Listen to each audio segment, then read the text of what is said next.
Israel ने कहा है कि हिजबुल्लाह ने आज 5वीं बार एंटी टैंक मिसाइल से हमला किया है। गाजा पर चल रहे इजराइल की बमबारी के बीच अचानक युद्ध का एपिसेंटर लेबनान की तरफ मुड़ चुका है। अगले 24 घंटे में हालात इतने खतरनाक होने जा रहे हैं कि अमेरिका से लेकर रूस तक इस युद्ध में शामिल हो सकते हैं, क्योंकि हिजबुल्लाह ने अब ऐसे हमले करने शुरू कर दिए हैं जिसका ऑर्डर सीधा तेहरान से आ रहा है।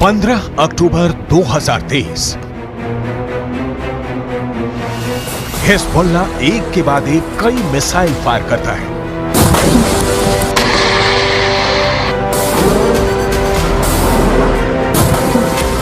पहला हमला टावर उड़ गया। दूसरा हमला रेडार तबाह हो गया।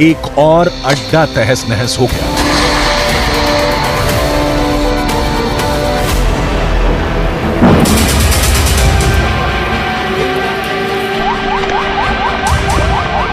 ये जगह है लेबनान और इजराइल के बॉर्डर पर शीबा फार्म्स का इलाका।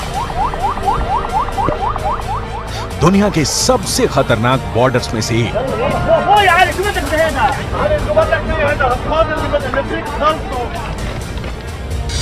और यहां बने हैं इजराइल के 5 बहुत ही खतरनाक अड्डे। अड्डा नंबर 1, अड्डा नंबर 2, अड्डा नंबर 3, अड्डा नंबर 4, अड्डा नंबर 5। ये जगह गोलान की पहाड़ियों के उत्तर में है और यहाँ पहाड़ों की ऊंचाई 1500 मीटर तक है। नीचे लेबनान का इलाका और यहीं से अटैक लॉन्च किया गया। इस ग्राफिक से समझ सकते हैं इस इलाके की टोपोग्राफी, कौन कहां मौजूद है, कौन सा इलाका किसके पास है।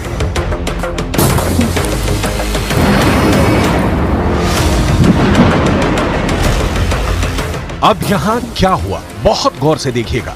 यहां लेबनान के इलाके में हिजबुल्लाह का पूरा कंट्रोल है और उसने निकाली 3 बहुत ही खतरनाक एंटी टैंक मिसाइल और multi barrel rocket launcher.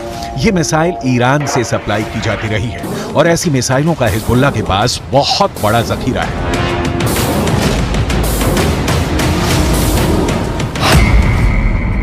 Hezbollah ने 3 तरह के एंटी टैंक गाइडेड मिसाइलें इस्तेमाल की।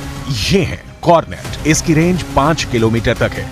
ये रूस की मिसाइल है, लेकिन अब ईरान इसका देसी वर्जन देहलाविया तैयार कर चुका है और ऐसी बहुत सी मिसाइल अब हिजबुल्लाह के पास है। दूसरी है BGM-71-2 anti tank guided missile, range है 3.5 किलोमीटर।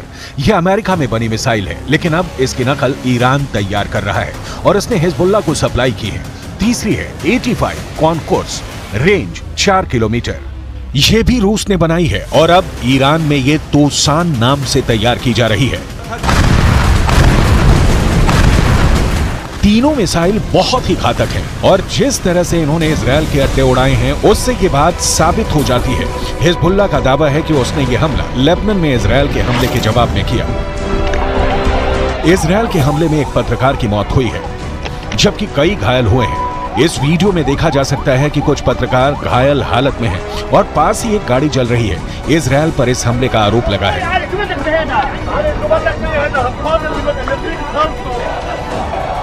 अब लेबनान में इस मर्डर को लेकर इजराइल को लेकर बहुत गुस्सा फैल चुका है। इजराइल के खिलाफ बेरूत में लगातार प्रदर्शन हो रहे हैं। इसी को देखते हुए अब हिजबुल्लाह ने क्या किया है वो बहुत गौर से देखिएगा।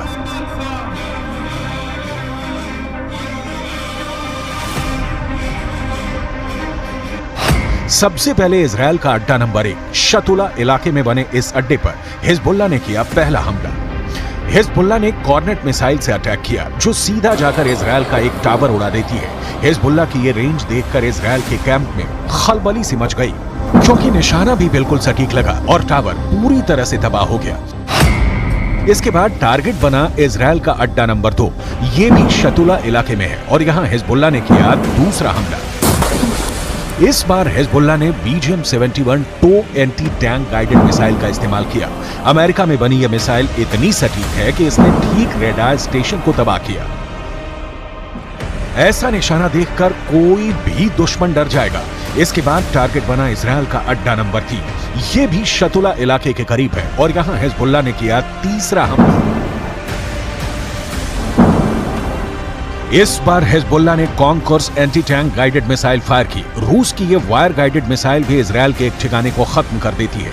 इसके बाद चौथे और पांचवें अड्डे पर भी हिजबुल्लाह अपनी बाकी मिसाइलों और मल्टी बैरल रॉकेट लॉन्चर से हमला करता है और उनका भी वही हश्र होता है जो बाकी अड्डों का हुआ है। हिजबुल्लाह का दावा है कि इन हमलों में इजरायल को भारी नुकसान हुआ है और उसके कई सैनिक भी मारे गए हैं। צה"ל הגיב בירי והשמיד עמדות חיזבאללה ואת מקור האש. כמו כן, בוצע ירי למוצב צבאי, אין נפגעים, גם שם צה"ל הגיב באש לעבר מקורות הירי. समझ लीजिए कि इस वक्त इजरायल और लेबनान के बॉर्डर पर आग लगी हुई है और ये सब कब युद्ध को 10 गुना भड़का सकते हैं, इसके बारे में दुनिया में सिर्फ 4 लोग जानते हैं। पहले हैं इजरायल के प्रधानमंत्री बेंयामिन नेतन्याहू, दूसरे हैं ईरान के राष्ट्रपति इब्राहिम रईसी, तीसरे हैं अमेरिका के राष्ट्रपति जो बाइडेन और चौथे हैं यूरोप से लेकर अमेरिका तक सबको हिला देने वाले रूस के राष्ट्रपति व्लादिमीर पुतिन।